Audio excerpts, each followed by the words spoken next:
get people to vote for her. I don't know if she'll be elected president. That's another matter. That's going to be the second round of the public. If she is amongst the first two in the first round. That's a runoff system that the French have. They don't have a preferential ballot. They just you have the first ballot, and then you eliminate everyone except 1 and 2. So I don't know if I'm answering your question. But as well, they now have many municipal officials who are from her party, who are elected. So there is a foundational matter there, okay? And the strength is built on reaction to the immigrant phenomenon in France. And the French have not gone, well, I'll say this even if it's not gone out of their way to make their immigrants feel part of their society. And this is manifesting itself now because of the high numbers, perceived high numbers. But then it always amazes me when we talk about perceived high numbers. Like we saw Madame Merkel in Germany, fantastic woman, agreed that Germany would accept, I'm sure it was more than just her, but about 1 million Syrian refugees. Their basic population is 90 million. That's the base population. So it's a little bit more than 1%. In Canada, we accept between 250 to 300,000. Now, they're not refugees, they're immigrants. But we accept, so they're people from somewhere else coming into Canada, whatever, however you brand them. We accept 300,000 on a population of 36 million. So, not far, but we do that every year. We don't do it once a generation. We do that every year in this country. And we successfully make them part of Canada. So I thought what she did was wonderful. But on the other hand, you know, and I think the next closest country to us, I think we're about 3 times proportionately more accepting than other countries. It's about that with the States, 3 to 4 times proportional what the Americans are sold. And we're doing this every year. And we don't have this, of course there are polls that come out that say, you know, a goodly number of Canadians feel anyone who came in illegally should be taken out, but they're not saying this about people who came in legally. Okay? The negative reaction is in France is about people who have come in legally. People who were accepted, but not. Now, I don't know what happened to that poor representative of China. If he's going to live through the day, the one who said that he cannot say. Well, unless their objective is to make every Chinese person a billionaire, then they're not a communist regime. Okay, I think we can agree with that. I was 10 years in China, and really I thought it was, well, I kept, for the first 2 years, for the first 2 years I kept expecting to see communists, but I never saw them. And after 2 years I realized I was not in a communist country. Thank you. About the dangers of populism in Canada, what do you think about the most recent election where we had at one point a barbaric cultural practices hotline, and certainly the conversation in Quebec about Muslim women's clothing? Those 2 instances look getting pretty close to populism to me. What do you think about that? Well, I think that the reaction of Canadians was such that you saw what Canadians saw of that. Yes. That doesn't mean that every Canadian disagreed with that. It just means that Canadians manifested how they thought of that. Now, I want to relate something to you. And it occurred when I was Chief Electoral Officer. There was a big issue for a very small number of people. I can't remember which general election. I ran 5 of them. And 1 referendum. People started to be concerned that Muslim women were going to go to the polls and wear face covering, okay, whatever it's called, whichever one of their manifestations. And there was media pressure for the Chief Electoral Officer to say that this was not acceptable. I reviewed the statute, and the statute said no such thing. So I said, there shall not be anyone prevented from voting in Canada for that reason. And that's, you know, that's what Canadians say. If we want to do it differently, there's a parliament, let's do it there. But you cannot get a chief, you cannot get an elected, a chief electoral officer to run contrary to the law just because some politicians would want it or others. Okay? But at what point you were the only citizen in this country who didn't have the right to vote? Well, my successor now doesn't have the right to vote. The one who's there now, even though he's only acting at the present time. But when you were there, you were the only one? Yeah. Everyone in the country had the right. Well, Because because of the charter, which came into being in 1982, and I just finished writing an article about this. At this time, there's a very small number of Canadians who cannot vote. A Canadian who has been abroad 5 years or more, at this time under the statute, cannot vote. Okay, 5 years or more. That's contested. That's before the courts right now. I know I signed the affidavit against this and favoring the removal of it. Okay. 5 years. So if you've been outside Canada for a day less than 5 years, you can vote at a federal election. But otherwise, so that's one group that cannot vote. Chief Electoral Officer of Canada cannot vote. That's in the statute. And if you were convicted of a crime under the Canada Elections Act, a judge may impose that you are suspended, your right to vote is suspended for the next general, for 4 years, therefore the next general election. That occurs very rarely. Other than that, everyone votes. There is no definition saying that people with differing mental abilities, and I love that way, that's the way the Mexicans talk about this. Differing mental abilities, they can vote. All prisoners in Canada vote. That's a judgment of the Supreme Court. Okay. All prisoners. Very, very fair process. I ran it, so I know it. That occurs in the penitentiaries, where you cannot, the ballot is controlled by the electoral official until it's time to vote. You must register the whole thing, just like, but we facilitate registration by going in there to facilitate registration. So you saw those few exceptions. The moment that the Supreme Court or Parliament says the 5-year limitation is removed, we will have achieved what the Charter set out to do, except for the Chief Electoral Officer.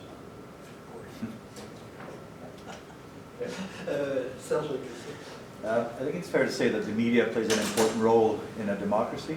Yes. And how would you assess the state of the media as it pertains to the state of democracy? I mean, is the media playing its role as it should? Is it improving? Is it worsening? In your mind? In terms of the democratic process in Canada, I think it's doing a very good job. I think the media are doing a very good job in Canada. We have scandals that come to the fore regularly, which is a measure. We have fair comment. I read different sources that are, I would say, more left-leaning. I read that are more right-leaning, and I find a lot of good judgment in there. I think that the electronic media, established ones, are doing a good job. What we're grappling with, and it's not as much of a phenomenon with us, is what has been branded as false news or whatever, or the fact that people are taking tweets to be a news source, or whatever it is that they're taking to be a news source. I refuse to tweet. I have my address there, but I refuse to do it. I just want to know when they're mentioning my name. And if you're registered, if everywhere your name is mentioned, you get an email saying you've been mentioned here. I've never responded to a tweet about me, positive or negative. Never. What I find, and I try not to read too many, is how ugly they get so fast.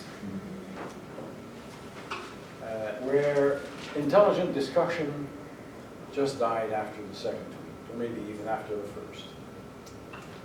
And it's comments that denigrate, that do absolutely nothing to really enrich public discourse.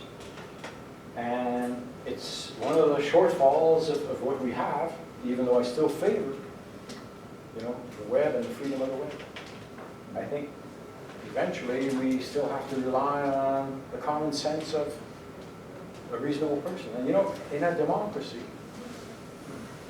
at the core of a democracy is the reasonable person. If ever we get to the point where we think that most people are not reasonable, then we will have justified getting rid of democracy. Okay.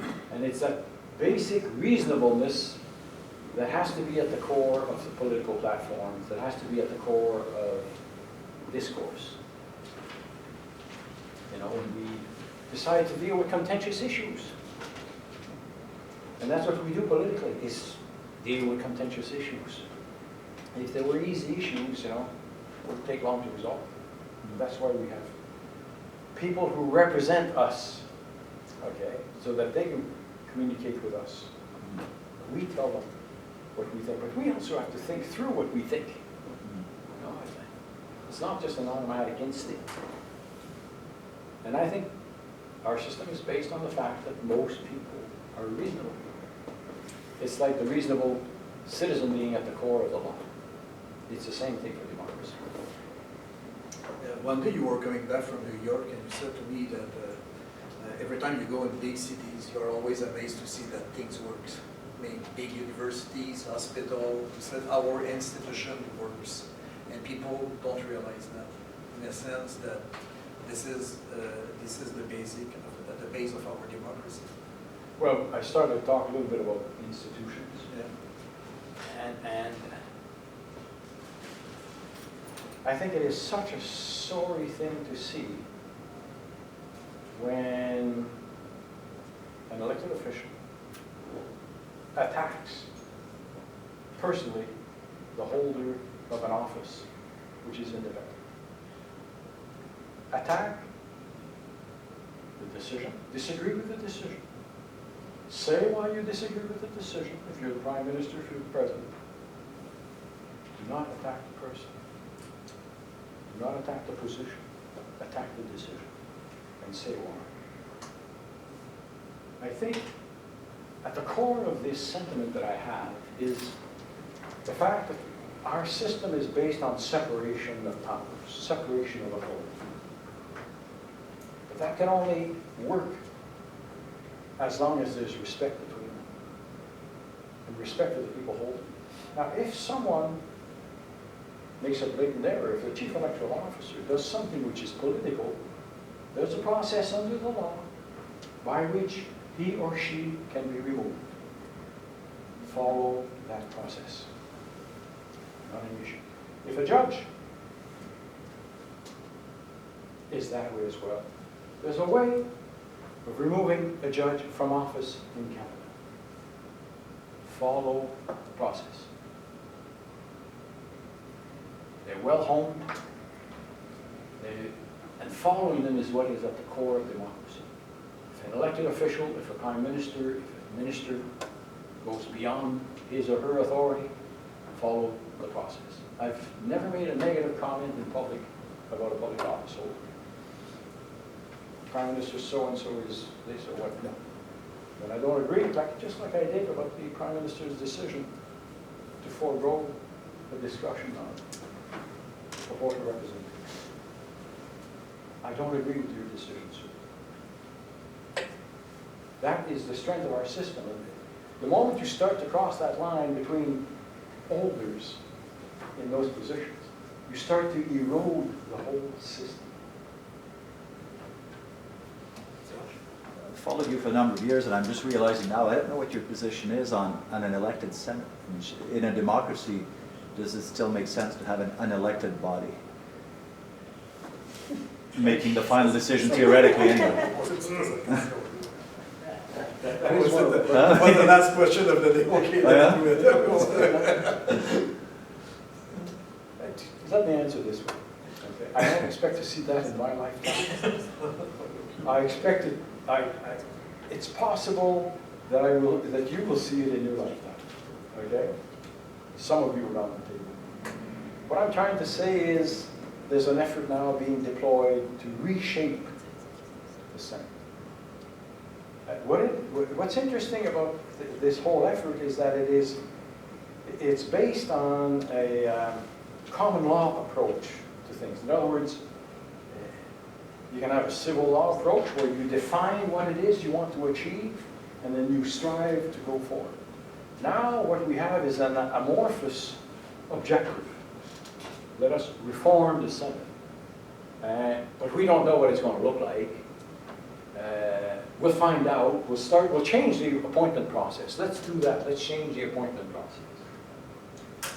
And then we'll see what that gives for us. And there's still a number that are tied to a political party. There's a whole slew that wanted to remain with a political party that no longer are. Remember, they no longer attend caucus, which is a significant thing. So, and there's a whole slew that have come in that have been appointed under the new process of selection, which is a form of merit appreciation. Okay? And they're working it out. New processes amongst them. You know, how do we establish committees to reflect this new reality, as opposed to having the old model prevail, because the numbers are switching. Okay. So, will we come out with something where we will accept that this is meeting the requirements of a democracy? Will we eventually start to reduce its authority if it remains like that? You see, if we go for an elected Senate, okay, and we have, let's say, 100 or 110, how do we elect them? Do we elect them on a province-wide basis? 25, 24 for Ontario, 24 for Quebec. How do we handle that? And what do we do if a senator gets elected, let's say it's province-wide. Let's say a senator gets elected with 1 million votes. And the Prime Minister got elected with 25,000.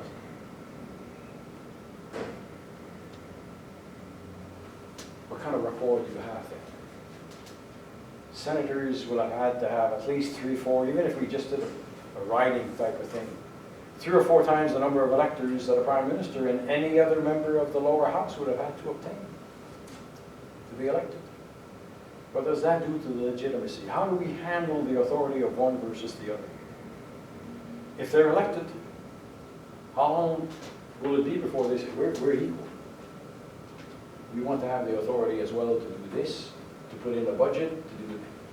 We don't know the answers to these questions, but they will sprout. Okay. And will we eventually wind up with a reconciliation mechanism when 2 pieces of law don't concord? And who's doing the reconciliation anyway? Do we have to go back to get it voted? Who's doing that compromise? So, I don't know what the answer is. It's not as simple as, yes, we'll have an elected Senate, or no, we won't have an elected Senate. We're trying something, we don't even know what we're trying. We're saying, we'll trust the system to see what happens. Yes, yeah, well, on that conversation, I mean, we have one example just in our neighbor to the south of this elected Senate, and well, we all have our views on that. I mean, the other more appropriate case would be Australia, which does have an elected Senate, and it had the very unprecedented situation of 1977. Gough Whitlam was the Labour Prime Minister he was 2 years into his mandate, and the Senate was the Liberal Party, the Conservative Party, and they kind of ganged up on the government and refused to pass the budget. At that point, the very last non-Australian born Governor General, Sir Jean-Pierre, he actually intervened and he dissolved the government. There was a new election and a new Prime Minister from the Liberal Party came in, and that was the last foreign Governor General. In fact, as an anecdote, actually Prince Charles had been eyeing that position because he was hoping that way he could get as far away from London as possible. And because of that Sir Jean-Pierre incident at Christmas 1977, that would never happen. So that's my concern in Canada. I mean, I think if you get two elected and they're competing, I think it's only trouble. I appreciate that. That's a very insightful comment. Thank you. Thank you. When you were at Election Canada, one of your main concern was the rate of participation to the electoral process. Particularly, I think you were concerned not only about the federal election, but the provincial election. And also, one of your main concerns was how to encourage the young to vote. What was happening? You said one day, if it continues like that, it's going to be the minority who will dictate to the majority who will be in power. This was going to be another point that I was going to make a little bit earlier, but I wasn't making it in anticipation of this question coming to the fore. When you have a participation rate of 60%, which we've known, okay, we're at 68 now. Okay. But if you have a participation rate of 60%, and 40% of the people are voting a majority government, okay, 60%, 40%, that's 24 out of 100. That means that out of the whole electorate, one elector out of 4 voted for a party's candidates, and that's a majority in the House of Commons. That's the problem with non-participation. If it's 70%, that's the participation rate, then it's 4 times 7, which is 28. So you need 28 electors out of 100 to move the gloom and fanny and go and vote for your candidates on election day. So if you are of a particular political view and you're not all that interested in the views of others, all you need to do is appeal to 28 electors out of 100 and know that your electorate will get up and vote on polling day or advanced polls as well, but you get my message. Hence the importance. So, you know, you pass from 24% to 28% because you're still at that 40% of electors, of votes. This government only has 39.5, I think. They don't have 40. That's what my numbers say. So that's round 40% and 68%. That's 27. You need 27 electors out of 100 to go and vote for it. You've got yourself a majority government. Now, we're not talking about the general population. We're still talking about people who are authorized to vote, 18 and above. That's what we're talking about. And hence the importance of participation. So when I was running the elections, you know, I started the first general referendum was in 1992, the first major event. Then 1993, the first election. 97, 2000, and you see participation rate going down. And I said, we have to find out what's going on here. Part of what your job is at Elections Canada is to watch out for this kind of thing. Try to get ahead of the curve. You're already behind the curve when you're finding out. You know. So we commissioned a study. Professors Pamet and Professor Leduc.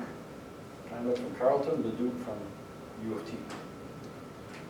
And they came back and they said, the answer is simple, Jean-Pierre. Young people are no longer voting. Everybody else was voting the same way, 75%.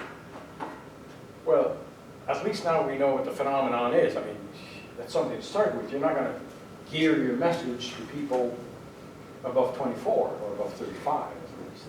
Why bother? They're already voting. Okay? At least in what our society has perceived to be a reasonable rate, around 75%. So then you know, try to organize symposiums and get young people to find out. But there's never been a study to indicate to us why young people are not voting. And there's never been a study to tell us why young people are voting. And I've been asking people to move on this. I chair an advisory council for Apathy is Boring. We tried to find that we had a fantastic researcher, Professor Rowland, proposed this to a federal body, SSHRC. They didn't buy it. What I wanted was, you know, an intelligent interview. I don't want that. I don't want people to get a questionnaire. Here's 15 questions. Answer. I want an in-depth interview. When you say they're all the same, because why don't you vote they're all the same? You're telling me that this position and that position are the same? Is this what you're talking about? No, that's not what I feel. Why? Why are you not voting? I don't understand. What is it? Why are you saying they're the same when you know they're not the same? Let's get to the bottom. Now, there's been, you know, explanations. Well, they no longer, in high school, they no longer have, civics courses. They no longer have courses where they're explaining how the system works and the importance of democracy. They're also busy finding out about math and this and that and the other thing that they're forgetting. Well, they're forgetting the essential. Now, whenever I say this, I'm told some jurisdictions, because this is run by provinces in Canada, and school boards, okay, not schools, school boards, they have a lot of leeway under provincial statute. There's no federal institution that can say to a province, you must teach this. Okay. What we did is we made packages available to high schools, but they had to ask. You can't send them out. Okay? The moment you try to do anything, your head will be chopped off so fast for butting into a provincial jurisdiction. But at least we made it available if they wanted. And but I've been told, you know, a lot of jurisdictions now do it. So I'm hopefully, maybe this is part of the change. Maybe that's why we went from 38 to 58 in one election participation rate. I don't know. But I wish we had something else. Was I an exception when I was on these benches here and I cared about politics right from the start? When I was 14, 15, I remember watching John Diefenbaker on television. Anybody know who John Diefenbaker is? Television was barely 5 or 6 years old in this country as a public instrument, and already John Diefenbaker was on it, doing a fireside chat, talking to us. I felt it was so great that a prime minister would talk to us. You know? And he would talk, I forget how long it would last, but at least half an hour, maybe more. And I would know what was going on in terms of what the government was doing. I didn't get the perspective of the opposition. Maybe the leader of the opposition could have been, maybe he was provided time, maybe I didn't care, I don't know. All I know is I've been interested. And the other thing I do know is that the Christian brothers who taught me, as Académie La Salle right here, they told me how it is that the education system is run in the province, and how Leslie Frost has been premier for so many years, and he's the head of a conservative party, progressive conservative. You start to understand how a democracy functions. And then you find out that this is what happens at the federal level. And if you want to defend the linguistic rights of the French minority, these are the party platforms. Father and mother would sit at the table and say, at the municipal level, okay, what's the position of, the father was an electrician, mother was a homemaker. And they would discuss who is going to do the right thing for us economically, who's going to do the right thing for us to preserve the French fact. This was before the Official Languages Act. But this is how you learn and care about politics. It's got to occur when you're young. Beyond the osmosis that I was talking about earlier, where you get the sense of values. Any question? I'm concerned about the notion of compulsory attendance at the voting place and what it might do to the quality of the vote. Now, when I go to vote, I'm standing in a line behind somebody who may be as well-informed and conscientious and intelligent as I am, and he may be voting for another party. Well, I can accept that. That's democracy. I have a hard time standing in a room waiting to vote when I know that half the people in the room are there just because they don't want to pay the fine. What will they do to the quality of our elected people? Well, number one, the fine is not high to begin with. Okay? And in many places, there's not even a fine. But it is, you're committing, I would say, it's not a criminal infraction. It's like parking overnight parking where you're not supposed to. But why should we assume that because it is mandatory attendance at the polls, so people will vote for a party they don't want? Or why should we assume that they'll vote at all? If they don't care, all they have to do is attend the polls.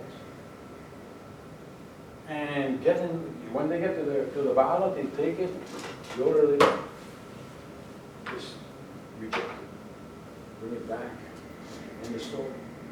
Why should we assume that they're going to be doing something irrational? I mean, why? And how do the Australians relate to this? I mean, we're not talking about something that's all that's fallen from us. And I'm not here to defend it. I'm just saying I can see it working. Australia makes it work. They haven't had bad governments necessarily any worse than ours.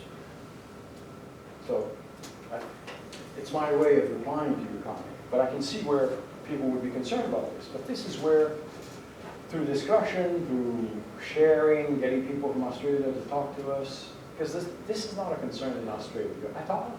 And it's occurring there since 1927. Never heard that as a concern in Australia.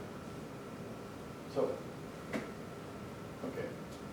Yeah, I would ask again, you mentioned something on Saturday, Chris Hall interviewed Suzanne Legault. Did you hear that? No, I did not. Oh, if I may mention a few things from it.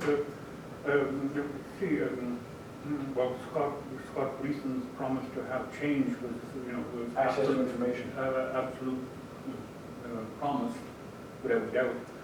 At the moment, Ms. Legault said she accepts that the government is working against unexpected obstacles, and she's willing to wait.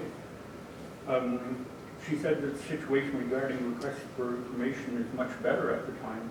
I'm just mentioning those things just to say that is there any connection, I suppose, between transparency and access to information and the topic that you're bringing up, democracy?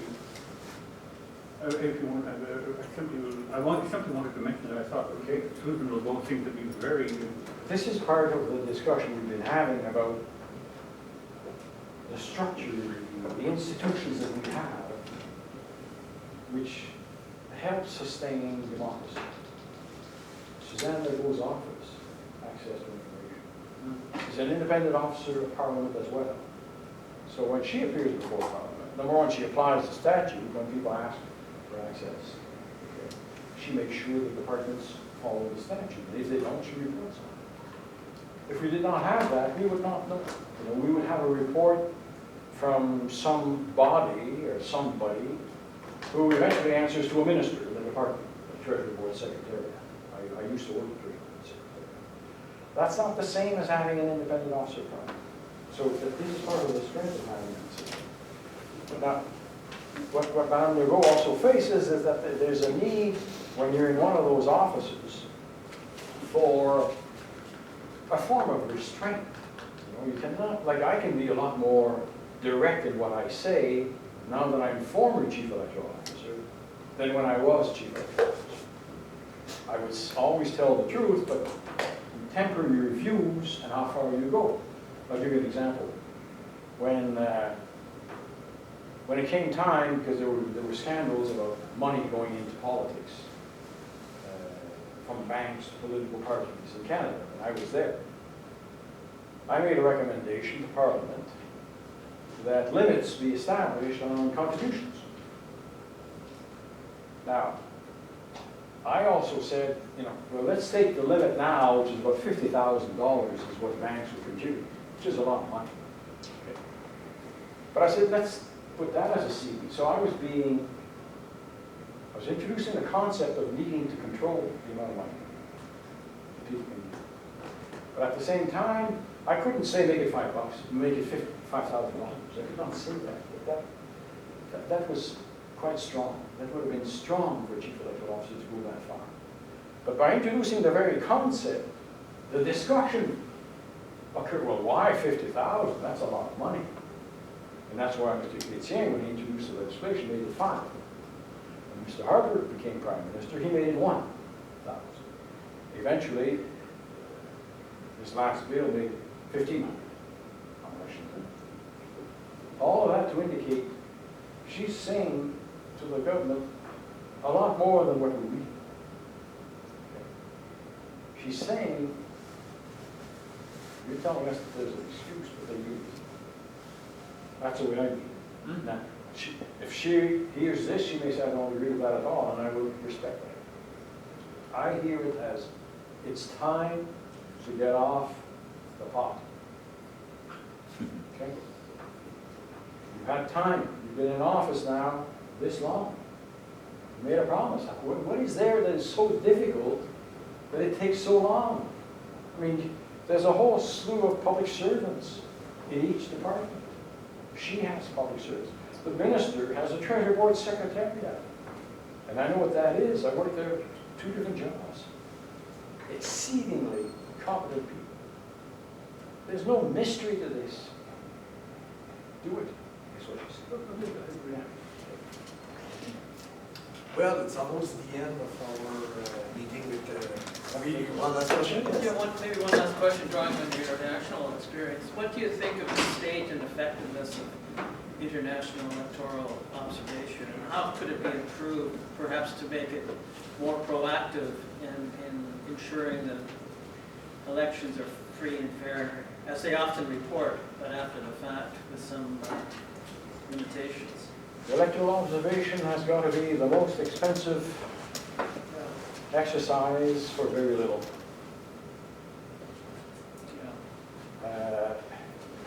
It is done principally to benefit the people outside the country and not the people inside the country. When international, and I don't know what that is, but when an international body agrees to send someone, they're giving the process a blessing from the word go. When in point of fact, maybe they shouldn't go at all and denounce the process even before they go, when they know it's going to be falsified. But when they do accept, okay, they're saying to the people inside that country, we believe that there's an opportunity for a fair election here. When in point of fact, there may not be. And we know that already. The international community knows that already. Because of the way that it's set up. Because of who's running it. Okay. Who appointed who's running it? They once asked Stalin how come he wasn't buying votes. He said, I don't need to buy votes, I appoint the people who count the ballots.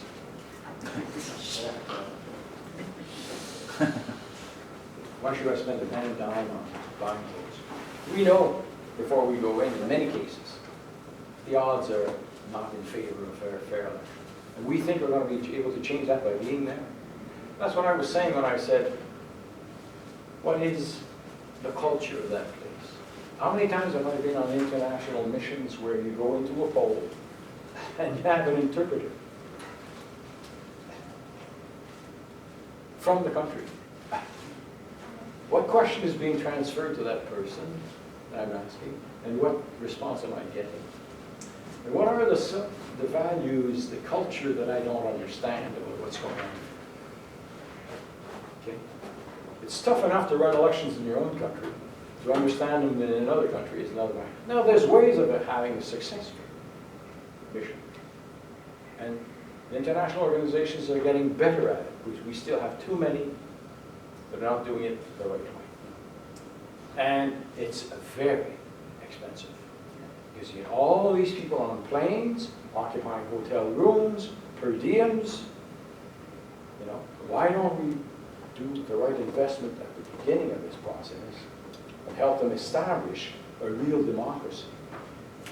As I was saying in my earlier remarks, on the whole front of democracy, and not just the electoral process, even though I don't want to say just the electoral process, I understand how essential that is for legitimacy. Okay. But, so, I think, you know, when Canada turns around and sends 500 people to Ukraine, 3 days before the election, I've always refused to go.